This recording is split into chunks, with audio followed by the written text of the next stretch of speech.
Assalamualaikum warahmatullahi wabarakatuh. Perkenalkan, nama saya Winda Audrey, NIM 7211419100 dari Akuntansi B 2019. Di sini saya akan menjelaskan mengenai bab 11 mengenai sistem pendukung pengambilan keputusan. Oke, yang pertama pemecahan masalah dan juga pembuatan keputusan. Pemecahan masalah sendiri terdiri atas pembuatan keputusan respon terhadap hal yang berjalan dengan baik ataupun dengan buruk, dengan cara mendefinisikan masalah sebagai kondisi yang berbahaya atau bermanfaat bagi perusahaan. Oke, lanjut fase pemecahan masalah. Menurut Herbert Simon, orang yang memecahkan masalah terlibat dalam yang pertama ada aktivitas intelijen, yaitu mencari masalah yang harus dipecahkan, lalu aktivitas perancangan, yang artinya menemukan, mengembangkan, dan menganalisis tindakan-tindakan yang mungkin dilakukan. Lalu aktivitas pemilihan, yaitu memilih tindakan tertentu dari beberapa yang tersedia. Lalu ada aktivitas pengajian, yaitu memeriksa pilihan-pilihan yang lalu. Lanjut, kerangka pikiran pemecahan masalah. Kerangka berpikir yang berguna dalam memecahkan masalah adalah model sistem umum perusahaan dan juga model 8 elemen lingkungan. Model sistem umum sebagai kerangka berpikir perusahaan diidentifikasikan melalui elemen-elemen penting yang harus ada, aliran data, informasi, serta keputusan yang menghubungkan elemen-elemen tersebut. Lalu selanjutnya ada pendekatan sistem, yaitu sederetan langkah yang dikelompokkan dalam 3 tahap: upaya persiapan, upaya pendefinisian, dan juga upaya pemecahan. Pendekatan ini menunjukkan model sistem umum disarankan untuk digunakan dalam memandang perusahaan sebagai suatu sistem dan juga model lingkungan. Lanjut, pentingnya cara pandang sistem. Cara pandang sistem sendiri merupakan memandang operasional usaha sebagai sistem yang menjadi bagian dari lingkungan yang lebih luas. Yaitu yang pertama ada mencegah manajer agar tidak bingung karena kompleksitas struktur organisasi dan juga detail pekerjaan. Lalu yang kedua menekankan pentingnya memiliki tujuan yang baik. Lalu menekankan pentingnya semua bagian organisasi untuk bekerja sama. Dan lalu ada mengangkat hubungan antara organisasi dengan lingkungannya. Dan yang terakhir menempatkan nilai tinggi pada informasi yang dapat dari input yang hanya dapat dicapai melalui sistem perputaran tertutup. Kita lanjut, ada elemen proses pemecahan masalah. Standar ini menggambarkan situasi yang diinginkan, apa yang harus dicapai sistem tersebut, dan keadaan saat ini. Apa yang dicapai sistem tersebut sekarang ini. Jika dua keadaan ini berbeda, maka ada masalah yang menjadi penyebab dan harus dipecahkan atau harus diselesaikan. Lalu selanjutnya memilih solusi terbaik. Menurut Harry, seorang ahli teori manajemen, telah mendefinisikan 3 pendekatan. Yang pertama ada analisis, evaluasi atas pilihan-pilihan secara sistematis dengan mempertimbangkan konsekuensi pilihan-pilihan tersebut pada tujuan organisasi. Lalu penilaian proses pemikiran yang dilakukan oleh seorang manajer. Lalu ada penawaran negosiasi antara beberapa manajer. Kita lanjut, ada permasalahan versus gejala. Pentingnya untuk memahami perbedaan antara masalah dan juga gejala dari suatu masalah. Jika tidak demikian, kita dapat menghabiskan banyak waktu dan juga uang untuk menyelesaikan permasalahan yang sesungguhnya bukanlah suatu masalah. Gejala sendiri merupakan kondisi yang dihasilkan dari masalah. Seringkali seorang manajer ini melihat gejala dan juga bukan masalah. Oke, selanjutnya ada struktur permasalahan. Yang pertama ada terstruktur, terdiri atas unsur dan juga hubungan antara berbagai elemen yang semuanya dipahami oleh orang yang memecahkan masalah. Lalu ada masalah yang tidak terstruktur, yaitu masalah yang tidak memiliki elemen antar elemen yang dipahami oleh orang yang memecahkan masalah tersebut. Lalu ada masalah semi terstruktur, yaitu masalah yang terdiri atas beberapa elemen atau beberapa hubungan yang dipahami oleh si pemecah dan juga beberapa yang tidak dapat dipahami. Kita lanjut, yaitu jenis keputusan. Jadi selain memberikan tahap-tahap pemecahan masalah tersebut, Herbert juga menemukan metode untuk mengklasifikasi keputusan. Yang pertama ada keputusan terprogram yang bersifat repetitif dan juga rutin dalam hal prosedur tertentu digunakan untuk menangani sehingga keputusan tersebut tidak perlu dianggap baru setiap kali terjadinya masalah tersebut. Lalu ada keputusan tidak terprogram yaitu bersifat baru, tidak struktur, dan juga penuh konsekuensi. Tidak terdapat metode yang pasti untuk menangani masalah seperti ini sehingga memerlukan penanganan khusus.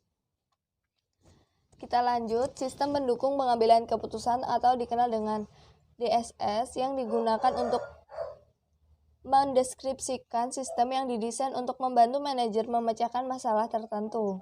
Jenis masalah yang dapat diselesaikan adalah masalah yang semi-struktur. Komputer dapat menyelesaikan bagian terstruktur dan manajer dapat menyelesaikan bagian yang tidak terstruktur.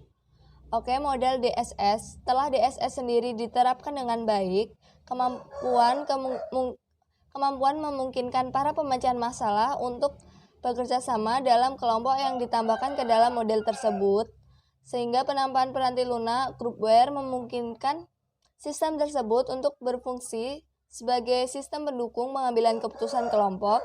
Yang terbaru, kemampuan kecerdasan buatan juga telah ditambahkan beserta kemampuan untuk terlibat dalam OLAP. Selanjutnya ada pemodelan matematika, yaitu model adalah abstraksi dari sesuatu dan mewakili suatu objek atau aktivitas yang disebut entitas. Manajer menggunakan model untuk mewakili permasalahan yang harus diselesaikan. Terdapat beberapa jenis model, yaitu yang pertama ada model fisik yang merupakan gambaran 3 dimensi entitas. Model naratif menggambarkan entitas dengan kata-kata yang terucap atau tertulis. Lalu ada model grafis yang menggambarkan entitasnya dengan abstraksi garis, simbol, dan juga bentuk. Lalu ada model matematis, yaitu digunakan manajer bisnis sama kompleksnya dengan digunakannya untuk menghitung EOQ. Selanjutnya ada penggunaan model. Keempat jenis model ini memberikan pemahaman dan memfasilitasi komunikasi. Selain itu, model matematis memiliki kemampuan prediktif, memberikan pengertian, memfasilitasi komunikasi, dan juga memprediksi masa depan. Lanjut, kelas model matematis. Diklasifikasikan ke dalam 3 dimensi, yaitu ada pengaruh waktu, tingkat keyakinan, dan juga kemampuan untuk mencapai optimisasi. Yang pertama, model statis atau dinamis, yaitu model statis tidak melibatkan waktu sebagai salah satu variabelnya, sehingga berkenaan dengan situasi pada waktu tertentu. Sedangkan model dinamis melibatkan waktu sebagai salah satu variabel, sehingga menggambarkan perilaku entitas seiring dengan waktu seperti gambar bergerak ataupun film. Lalu selanjutnya ada model probabilitas atau deterministik. Probabilitas sendiri adalah kesempatan bahwa sesuatu akan terjadi. Model ini melibatkan probabilitas disebut juga model probabilitas. Jika tidak, maka disebut model deterministik. Selanjutnya ada model optimisasi atau suboptimisasi, yaitu model optimisasi sendiri merupakan model yang memilih solusi terbaik dari berbagai alternatif yang telah ditampilkan. Lalu agar suatu model dapat melakukan ini, masalah tersebut harus terstruktur dengan amat baik. Oke, selanjutnya ada simulasi. Tindakan menggunakan model disebut dengan simulasi. Simulasi terjadi dalam skenario tertentu yang memprediksi dampak keputusan orang yang memecahkan masalah tersebut. Teknik simulasi sendiri penting juga untuk menjalankan model suboptimisasi berulang kali, guna mencari kombinasi variabel keputusan yang menghasilkan hasil yang memuaskan. Proses pengulangan untuk mencoba beragam alternatif keputusan ini disebut dengan permainan bagaimana jika. Sehingga ada contoh pemodelan sendiri, yaitu eksekutif perusahaan dapat menggunakan model matematika untuk membuat beberapa keputusan kunci.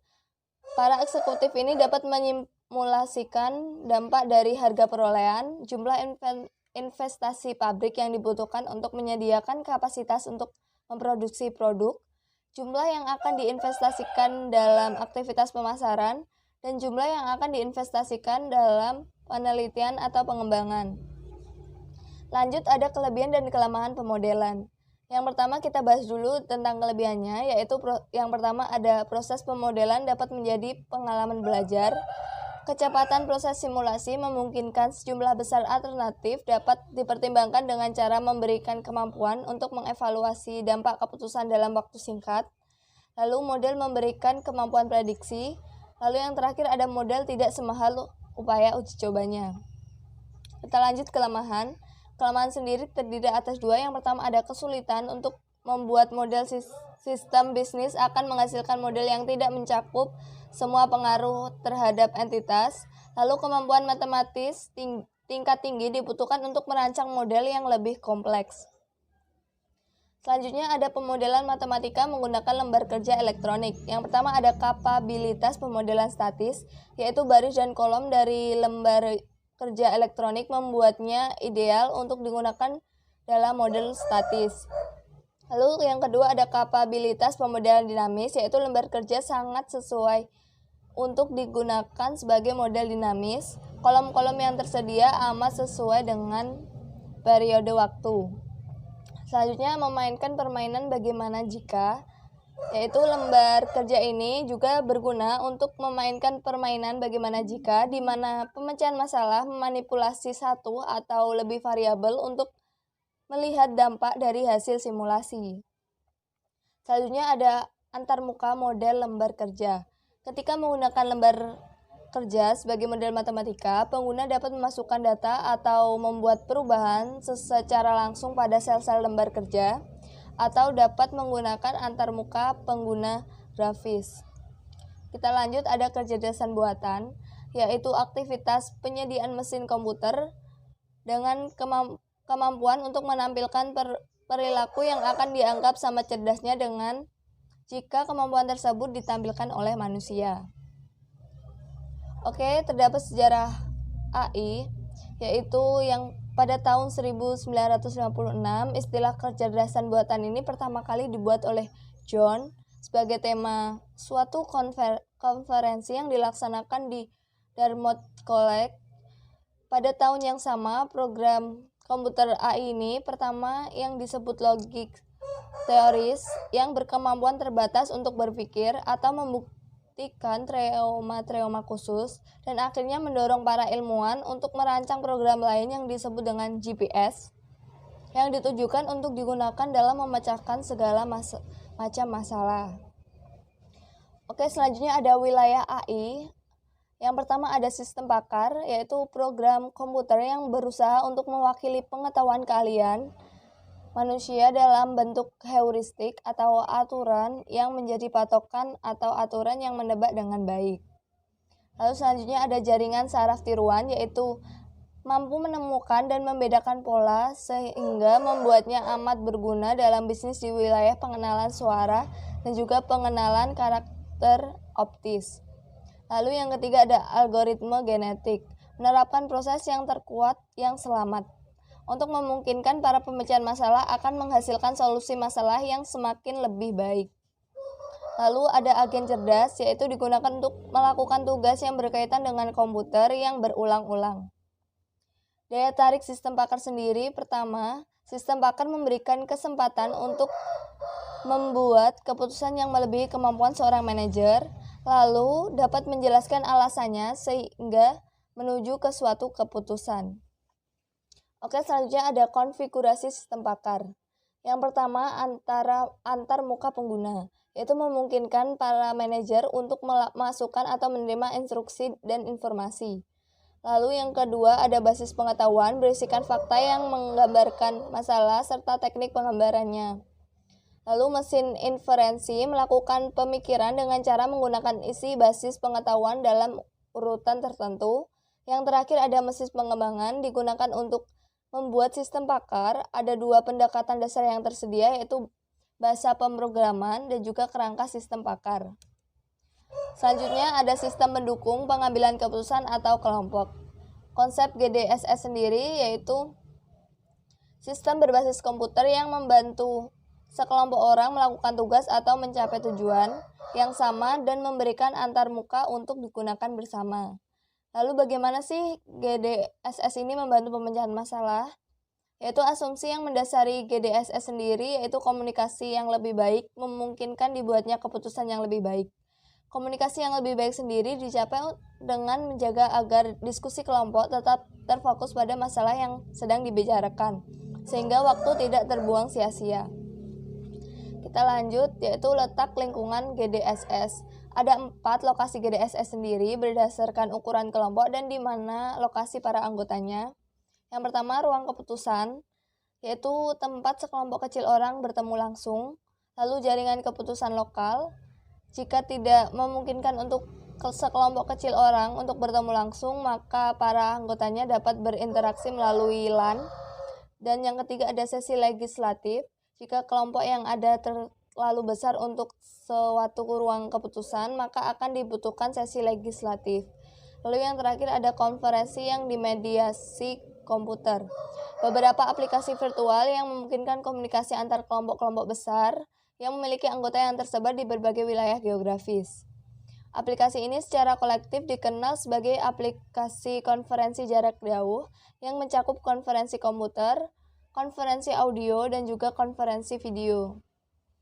Oke, sekian presentasi dari saya. Bila ada kesalahan, saya mohon maaf. Wassalamualaikum warahmatullahi wabarakatuh.